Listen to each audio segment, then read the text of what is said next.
empezando. Esta es la charla sobre lo mejor que te puede pasar es que la hipótesis no se cumpla. Y voy a empezar haciendo una frase que puede sonar un poco rara, pero dentro de lo que es una investigación, lo mejor que te puede pasar es equivocarte. ¿Por qué digo esto? Nielsen Norman Group, los padres de la usabilidad, sostienen que si los diseñadores iteran en base a hallazgos que se obtuvieron a través de una investigación, reducen el 50% de errores que pueden suceder después. Yo soy Sabri Núñez, soy researcher, tengo 6 años de experiencia y investigo para entender las necesidades de las personas usuarias antes de empezar a tomar cualquier tipo de decisión. Y creo fuertemente que equivocarse es parte del proceso y está buenísimo. Y hoy les voy a contar 2 casos en los cuales me equivoqué y qué pasó. Así que les quiero dar la bienvenida.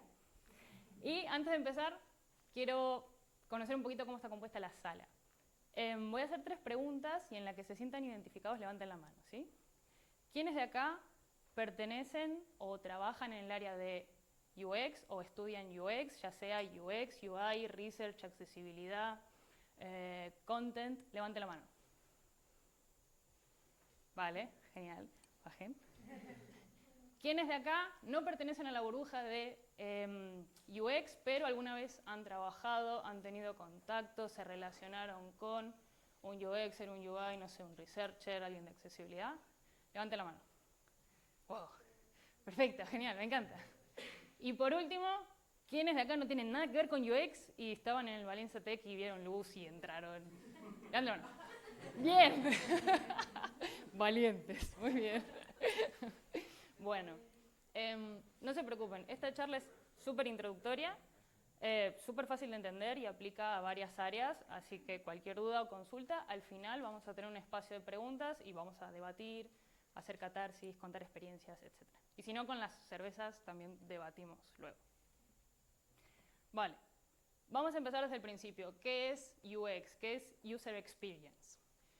User Experience no es solamente diseñadores, sino que es una burbuja, es un ecosistema que contempla diferentes tipos de personas o roles que trabajan entre sí. ¿Quiénes estamos ahí? Los researchers, que por ejemplo investigamos necesidades antes de empezar a trabajar algo. El UX, que es quien va a traducir esos hallazgos en posibles soluciones, que pueden ser varias. El UI, que diseña las interfaces. El UX Writer, que es quien diseña los contenidos de los productos digitales para que sea claro y coherente.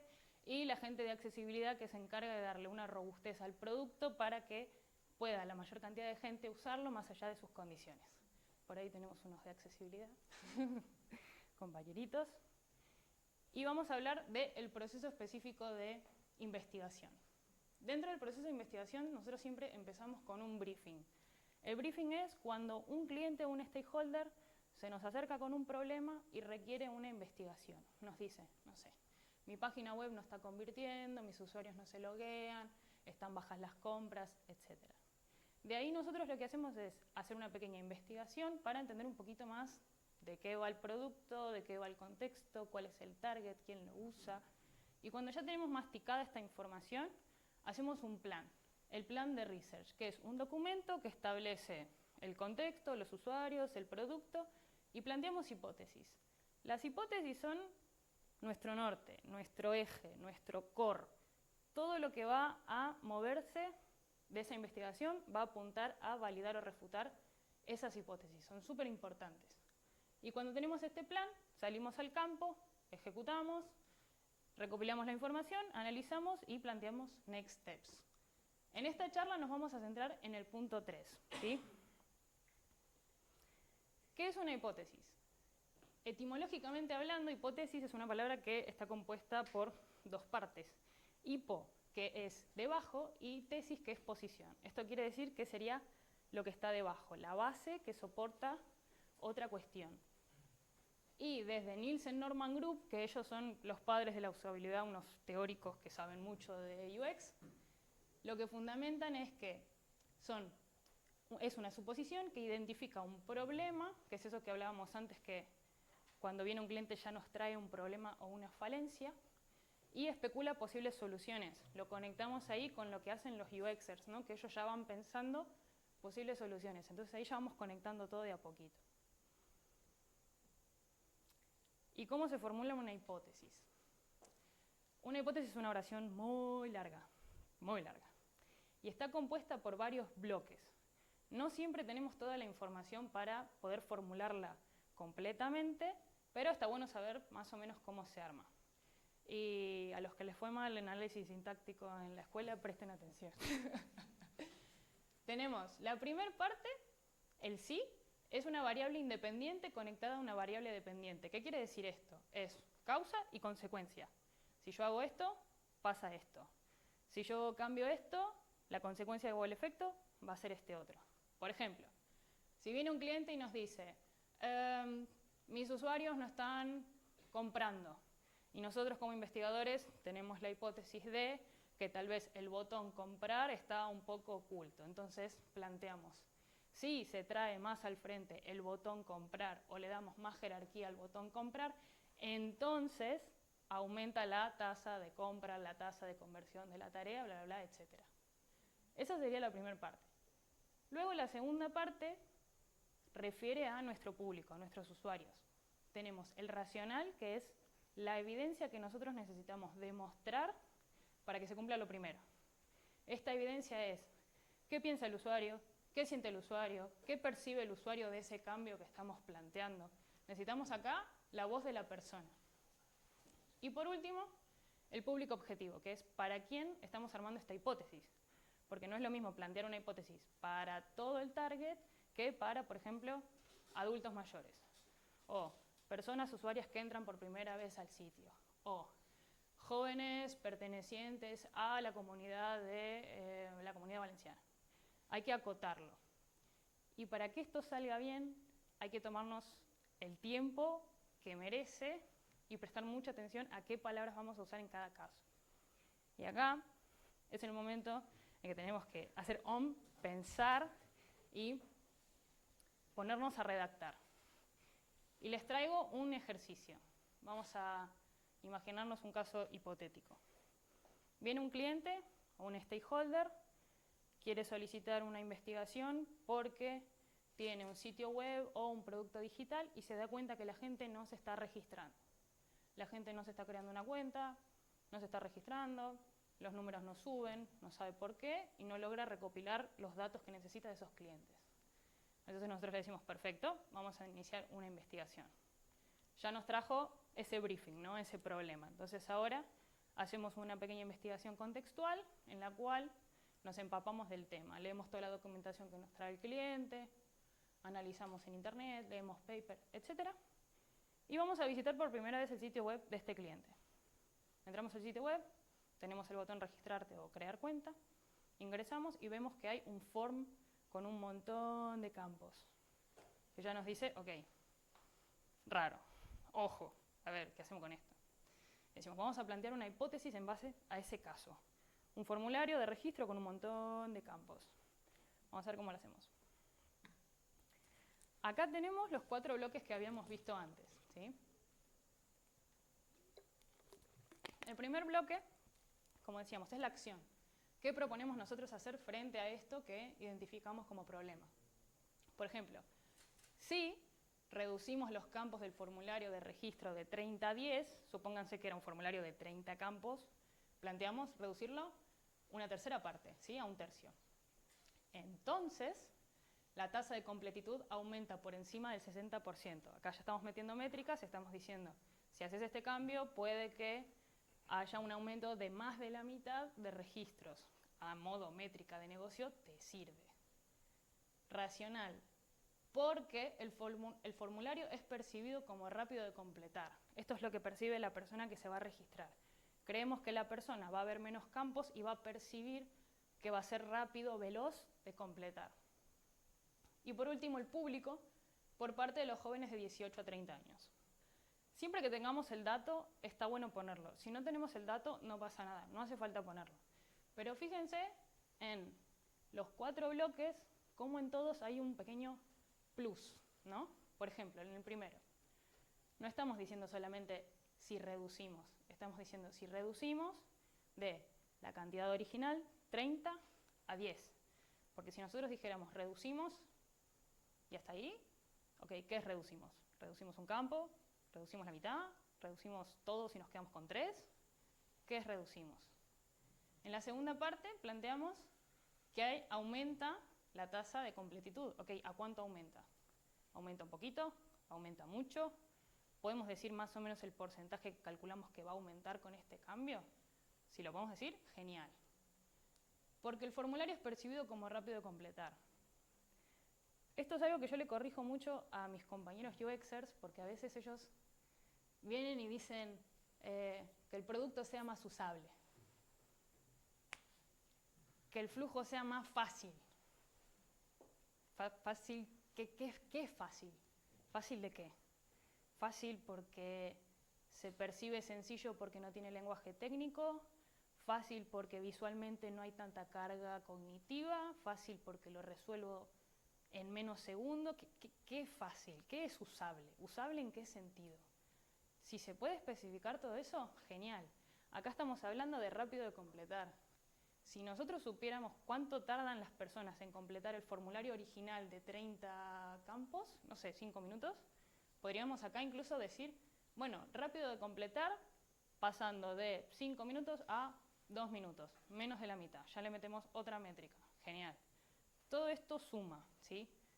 Entonces, si nosotros nos sentamos a formular bien nuestras hipótesis, serían oraciones así de largas o más. O habría una hipótesis padre y de la cual luego pueden derivar otras hipótesis en donde cambia tal vez algún fragmento. Tal vez tenemos otras hipótesis que no son percibido como rápido de completar, sino percibido, no sé, o genera poca carga cognitiva, o visualmente atractivo, como podríamos tener otros fundamentos. Ahora bien, nosotros recibimos el problema del cliente, hicimos nuestra investigación contextual, aprendimos un montón, hicimos nuestro plan de research, planteamos todas nuestras hipótesis dedicándole todo el amor y cariño del mundo y tiempo, salimos al campo, ejecutamos la investigación, cualitativa, cuantitativa, con la técnica que sea, encuesta, entrevista, testeo, tritest, heatmap, la que fuera, y nuestra hipótesis no se cumple. ¿Qué pasa? Primero, duele. Duele, porque duele.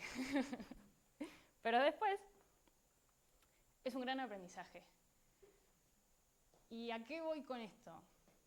Todos nosotros, más allá del área al que pertenezcamos, tenemos algo que se llama ego profesional o orgullo profesional, que es que cuando nos equivocamos en eso en lo cual somos expertos, hay un pequeño dolorcito ahí que es como, me equivoqué, ¿por qué? No. Y eso muchas veces tracciona que empecemos a pensar de otra manera o nos replanteemos como, bueno, ¿qué pasó? ¿Qué falló? ¿Qué hay que cambiar? ¿Por qué pasó esto? ¿Por qué el resultado no fue el que yo esperaba que sucediera? Esto le pasa mucho a los compañeros UXers. Por ejemplo, ellos normalmente, por la naturaleza de la disciplina, trabajan de una manera muy ágil. Es todo el tiempo estar iterando, cambiando cosas, haciendo 38 pantallas, 52 flujos, y hay que sacarlo para ayer. Y a veces pasa que en el proceso sienten o perciben que hay algo que les hace ruido, como, che, esto no sé si es la mejor solución, no sé si acá el usuario va a entender, esto tengo dudas. Pero bueno, no importa, hay que entregarlo y hay que seguir y hay que sacarlo porque no hay tiempo y el cliente lo quiere, no sé qué, bla. Y ese flujo, ese diseño, luego se desarrolla, luego pasa a producción, luego llega al mercado, lo descargamos en nuestras apps, en nuestras webs, y el producto falla. Y tiene errores, y los usuarios no lo usan. Y esos errores los levanta cliente, y cliente dice, ¿por qué mi producto falla? ¿Por qué mi producto no se está usando? ¿Por qué? Porque no pudimos detenernos en ese momento a investigar y a reducir ese 50% de retrabajo que dijimos al principio. Y esto muchas veces pasa también por ese miedito de decir como, uy, pero si hacemos una investigación y sale algo en lo cual yo tengo que iterar o corregir, voy a tener que cambiar todo el flujo, voy a tener que iterar todas las pantallas, voy a tener que hacer todo de vuelta. Entonces, está ese miedito también en mis propios compañeros, y lo sabemos. Pero en este caso, yo lo que invito es a ese miedito o ese orgullo, soltarlo, abrazar el hallazgo y seguir investigando. Porque en ese sentido nosotros podemos empezar a plantear ¿Qué más podemos hacer? ¿O qué más le podemos ofrecer al cliente para seguir investigando porque esto no se cumplió? ¿Cómo podemos aprovechar esa oportunidad? Y acá les quiero contar 2 casos, ¿sí? Voy a ir despacio, cualquier cosa igual me detienen. Estos son 2 casos reales. Ahora les voy a hacer más grande la imagen para que la puedan ver. Esta es una herramienta nueva que es un portal de empleado. ¿Vieron? Cada uno en su trabajo normalmente tiene un espacio en un sitio web en donde va a tener sus informaciones como empleado, ¿no? Donde solicita vacaciones, en donde pide permisos, en donde se anotan sus ausencias, en donde la empresa tal vez publica novedades, noticias, cursos que uno se puede anotar. Bueno, esto es un portal de ese estilo, ¿sí? Y en este caso, este portal, lo que tiene de particular es que es un portal nuevo, los empleados no lo conocen, nunca lo habían usado, y el cliente que nos solicita la investigación viene con este diseño y nos pide que analicemos. Él quería concretamente testear la arquitectura de la información de la parte del menú, ¿sí? Esa sección de ahí, y luego quería testear también los diferentes bloques de la home, que es esta. Nosotros estábamos trabajando en este caso con un compañero que es writer, él es diseñador de contenido, porque a mí me dijeron, queremos testear esto, nos interesa testear esto y testear esto, y yo dije, ok, esto es un testeo de entendimiento, acá lo que vamos a hacer es ver si las personas linkean las palabras o los wordings que están ahí con lo que realmente van a encontrar dentro. Entonces levanto la mano y digo, necesito que ese compañero writer venga a colaborar. Perfecto. Entramos nosotros 2 por primera vez como expertos a la home. Y a los 2 nos sucede exactamente lo mismo. Estamos mirando esta pantalla y ustedes verán que está dividida en bloques, ¿no? Tenemos un primer bloque, acá tenemos un segundo, el rojo en tercero, un cuarto, etc. Y vemos que cada uno de los bloques tiene un título. Aplicaciones, comunicados, enlaces de interés. Excepto el primero. El primero no tiene título. El primero dice, estás al día con tus avisos. Tiene una leyenda, pero no tiene título. Yo acá como researcher lo primero que hago es decir, esto no cumple con la heurística de consistencia y estándares. Si todos los bloques tienen título, ¿por qué este no tiene? Este debería tener título. Esto ya es un problema de usabilidad.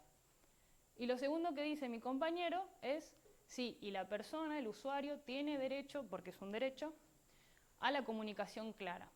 El usuario tiene que poder saber en dónde está.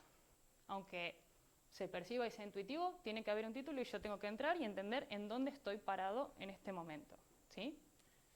Entonces fuimos al cliente y le dijimos, hey, tenemos una hipótesis sobre esto, sobre esta sección, nos gustaría testear porque nosotros creemos que las personas usuarias cuando entren acá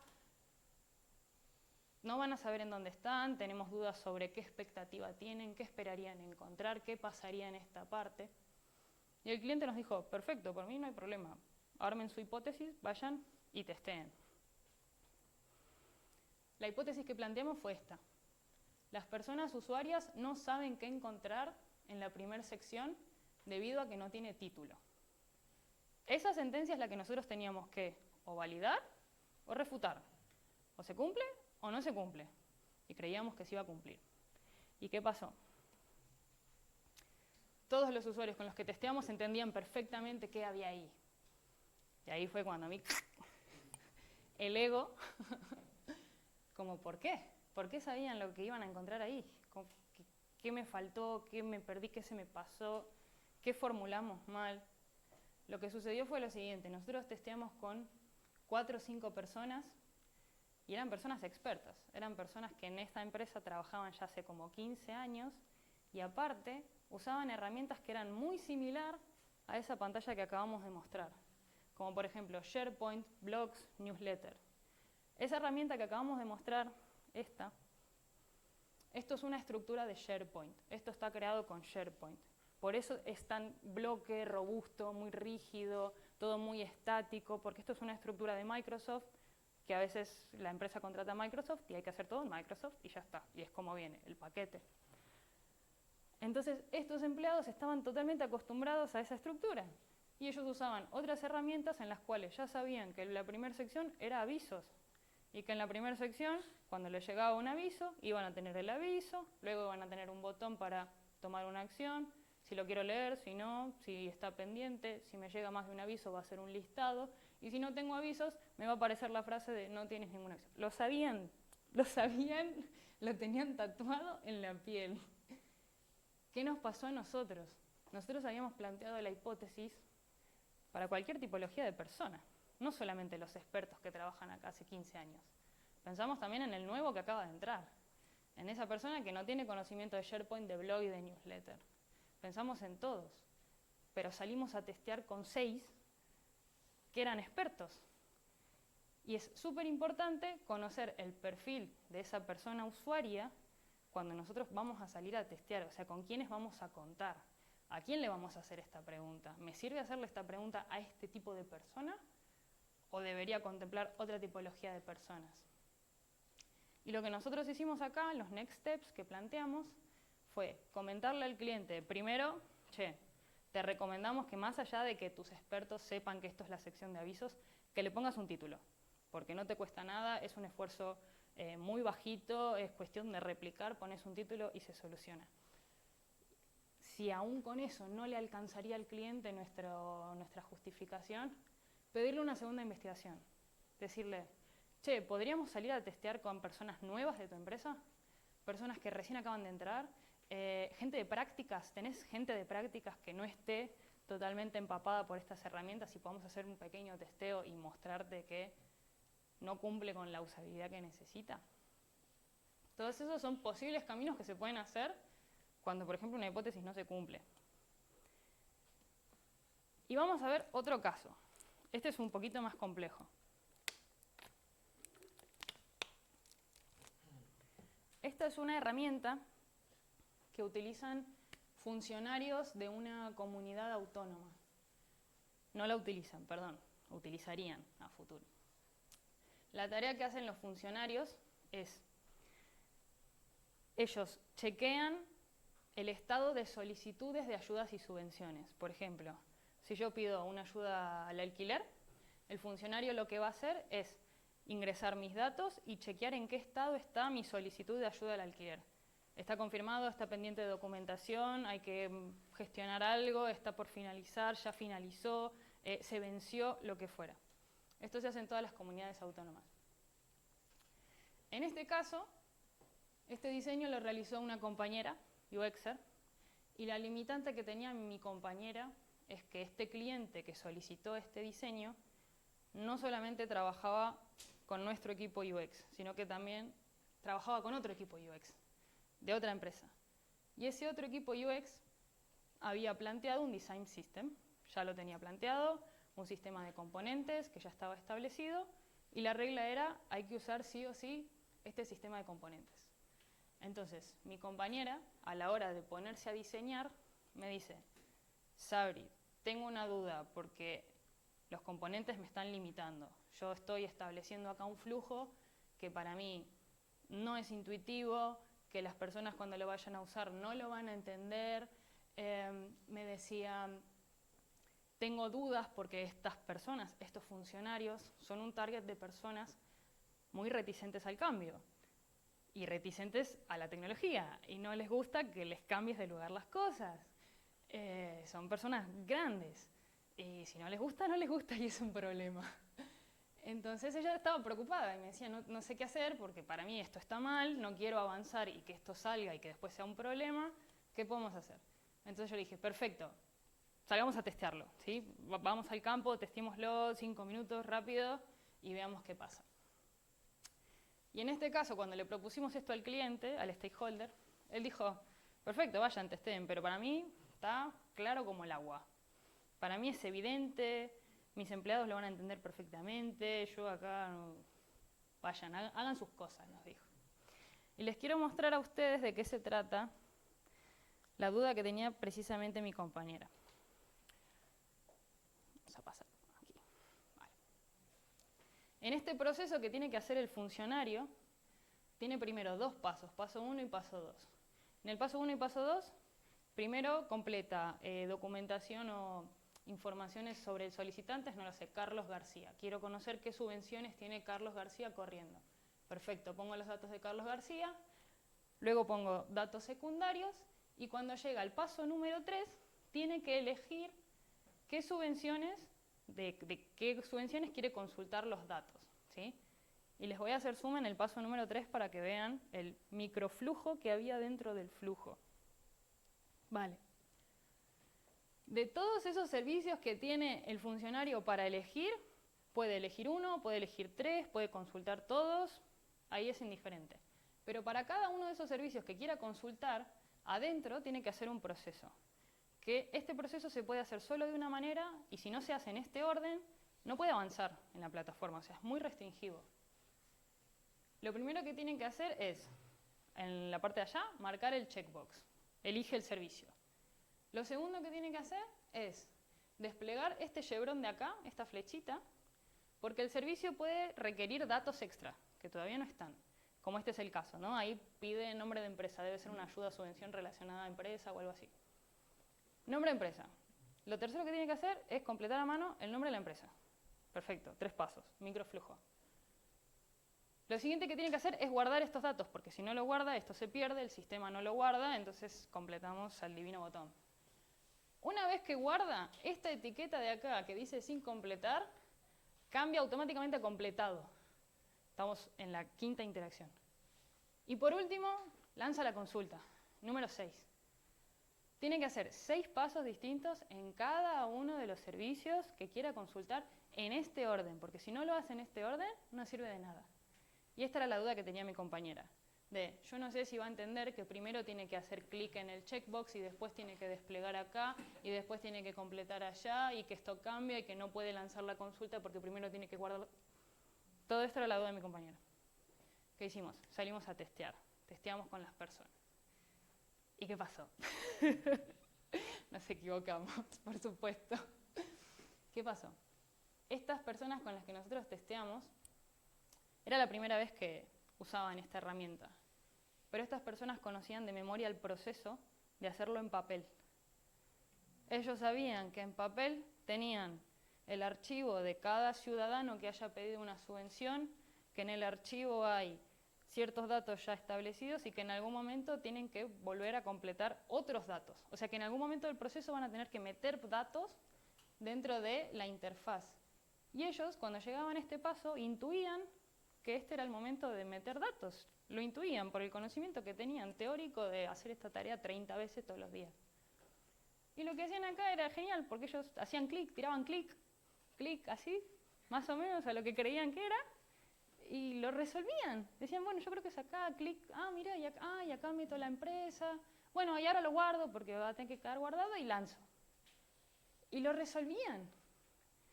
Entonces, ¿el sistema era intuitivo? No, no era intuitivo. Porque si fuera intuitivo, sabrían exactamente qué paso es primero y qué paso es después. ¿Lo resolvían? Sí, lo resolvían. A su manera, pero lo resolvían. ¿Era un bloqueante que era lo que nosotras pensábamos? ¿Se iban a frustrar, ofuscar? ¿Hubo sentimientos negativos? No, no los hubo. ¿Al negocio le servía? Sí. ¿Al cliente le servía? Este problema no era lo suficientemente crítico como para frenar y tomar una decisión de rediseñar. No llegaba a ese nivel de criticidad. El cliente sí sabía que era un problema, pero dijo, ahora mismo no es tan grave como para que nos detengamos. Tal vez más adelante, en un evolutivo, en una siguiente salida, cuando repasemos todo de vuelta y ajustemos, pero ahora mismo no. Entonces, conocer el target con el que testeamos es tan importante como la hipótesis que planteamos. Tenemos que conocer muy bien a esas personas con las cuales vamos a trabajar luego, ¿sí? Por eso hay que dedicarle mucho tiempo a formular esa hipótesis, porque esa justificación es la que luego el cliente nos va a decir como, ok, sí, o no, no me convences.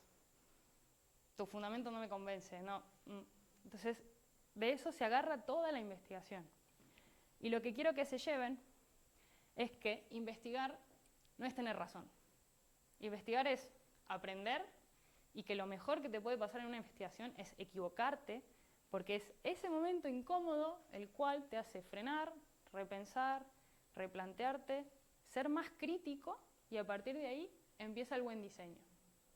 Así que los invito a, de vuelta, soltar el orgullo, abrazar el hallazgo y seguir investigando. Muchas gracias.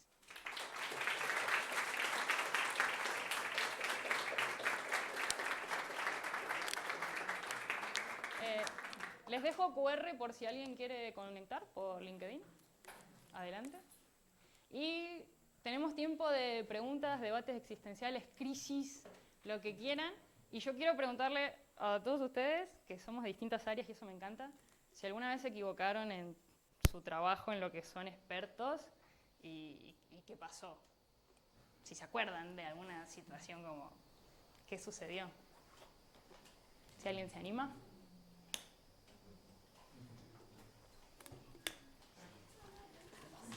Por el medio. Sí, muchas gracias por la charla, fue muy bien, muchas gracias. Sí, hay mucha gente que está, por ejemplo, creando página web o herramientas con Lovable o con V0 o con Volt, no lo sé. Entonces, está creando con diferentes principios y patterns. ¿Qué nota, como reviews, daría tú a el design de una página, por ejemplo, que está creada por Lovable, como una experta de... A ver, hay que tomar muy bien las decisiones. Yo no estoy en contra, no estoy en contra de utilizar nuevas herramientas ni nada, pero sí pido que se tomen a criterio, que se piense muy bien antes de usarlas y en qué momento. No siempre es bueno en todo, tal vez en algo puntual, pero sí que haya un criterio detrás, porque nosotros después estos diseños o estos productos van a ser usados por personas al final, no van a ser usados por máquinas. Entonces, tenemos que tener esa capa humana, ¿sí?, de entender que estamos diseñando para una persona que después va a ser impaciente, que no va a tener tiempo, que tal vez un día va a estar enojada, o que otro día va a estar muy contenta y con mucha paciencia, o que tal vez entró a tu sitio 38 veces y no pudo hacer lo que quiere hacer. Hay varias capas, eso está muy bueno en la investigación, que es como no nos quedamos solamente con lo superficial, sino que esos usuarios detrás tienen ciertos comportamientos, les pasan cosas, tienen un contexto. No es lo mismo un producto, por ejemplo, para la Comunidad de Valencia como un producto para otro país o otras personas. No es lo mismo un producto para personas adultos mayores, que la tecnología les cuesta más, que para jóvenes nativos digitales. Hay que pensar muy bien como en base a quién vamos a diseñar y elegir en qué momentos sí y en qué momentos no. Mira, te digo un ejemplo que me pasó hace poquito. Una compañera tenía que rediseñar una arquitectura de información, como lo que vimos antes, para una empresa de tranvías. Se basó en la IA, lo hizo con la IA. Luego, cuando hubo una revisión, la persona a la cual se lo tenía que presentar le dijo, esta línea acá, esta que se llama línea tranvía FCT, no sé, una sigla. ¿Esta qué es? ¿A dónde va? ¿A dónde te lleva esta línea tranvía? Mi compañero no sabía. No sabía. ¿Por qué? Porque agarró esto, se lo metió a la IA, le dijo, sacame una arquitectura, le sacó una arquitectura y no pudo defender lo que ahí decía. Algo tan simple como tu producto se trata de llevarte del punto A al punto B. Si no sabes qué significa la línea FCT, si no sabes de qué punto a qué punto te lleva, vamos mal. Es el core de tu producto. Y ese fue un ejemplo de en qué momento sí, en qué momento no. Tal vez venía después de usar la IA. Me fui por las ramas. Gracias.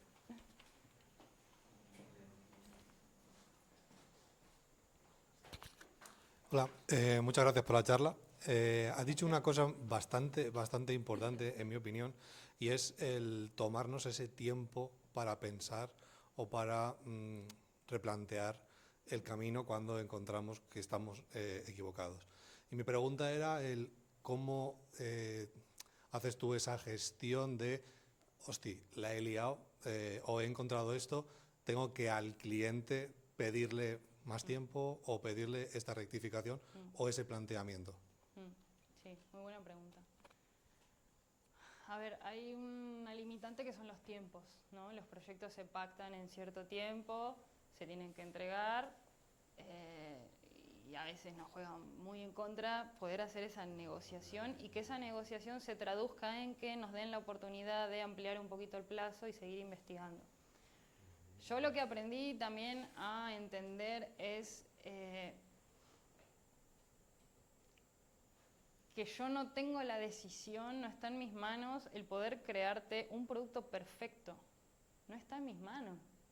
Lamentablemente, eso lo va a decir quien contrata o el que pone el dinero para su propio producto. Entonces, si él te dice, mira, a mí con esto me alcanza, para mí con esto estamos y salimos, y a lo sumo, no lo sé, lo vemos más adelante, yo lo que trato de hacer es darle como un abanico de opciones, como no quedarme con esto falló, sino, mira, esto falló, pero te ofrezco todo esto, o te propongo todo esto, por ejemplo. Tus usuarios expertos van a poder usar la plataforma sin problema, pero cuando entren usuarios nuevos a tu empresa o tenga gente de práctica, cuando des el onboarding, hace un doble clic acá y explicarles que en esta sección va a pasar esto, dedicarle el tiempo de explicarle a esta gente que se van a topar con este flujo y no lo van a entender, dedicarle el tiempo de, en ese onboarding, hacer un plus.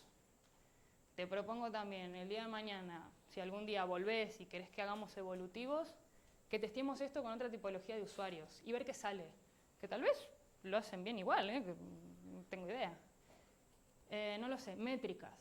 Te propongo, si tenés el dinero, el tiempo y el equipo que pueda aprender métricas detrás de tu producto y evaluar cómo está evolucionando, te recomiendo fuertemente que le prestes atención a este flujo, porque es tu flujo core. Si esto no convierte, tus empleados no pueden hacer la tarea, te va a aumentar los tiempos. Hablar de números frente a negocios siempre es un plus. Si hablas de dinero es un mayor plus, como que hay que hablar su idioma. Si yo te explico el punto de dolor del usuario, al empresario le da igual. O sea, pero si al empresario le hablo de los números o los costos que va a perder si tiene que después rediseñar porque no le dedicó el tiempo a investigar, ahí se le mueve la silla. Y ahí tal vez, viste, se queda y lo piensa. Esos son mis consejos, no sé, después tal vez cada uno tiene sus estrategias. Totalmente de acuerdo. Es un mundillo. Toda la parte de negocio no te la enseña nadie, no te la enseña ningún curso, ningún bootcamp, ningún nada. Y se aprende en el campo, se aprende trabajando en la empresa y topándote con distintos empresarios. Muchas gracias. A vos. ¿Alguien más? ¿Alguien que se acuerde alguna vez que la cagó y la pilló? ¿Quiera contar? Vale todo.